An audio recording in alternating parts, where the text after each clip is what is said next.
Qu'est-ce que l'index de l'égalité professionnelle ? L'index de l'égalité professionnelle est un outil de lutte contre les inégalités professionnelles qui prend la forme d'un score sur 100 points. Chaque chef d'entreprise de plus de 50 employés doit créer et transmettre ce document à l'inspection du travail et au comité social et économique chaque année avant le 1er mars.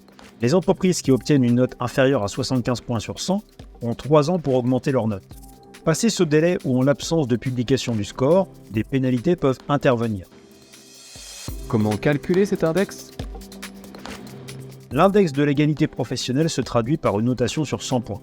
D'abord, le premier critère se concentre sur les écarts de salaire entre les hommes et les femmes et représente un total de 40 points sur la note finale.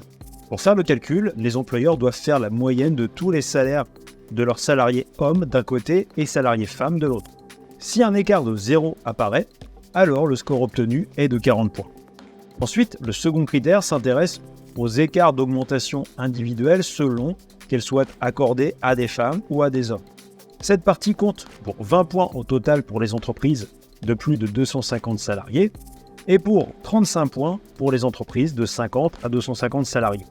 Un critère supplémentaire de 15 points concerne les entreprises de plus de 250 salariés et s'intéresse aux écarts de promotion selon le genre des salariés.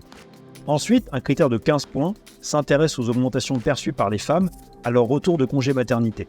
Pour obtenir la totalité des points, toutes les salariés en retour de congé maternité sur un an doivent avoir reçu une augmentation après en avoir fait la demande. Enfin, pour calculer le nombre de points du dernier critère, il faut observer les 10 plus hauts salaires de l'entreprise et vérifier que ces 10 salariés soient bien représentés par au moins 4 femmes.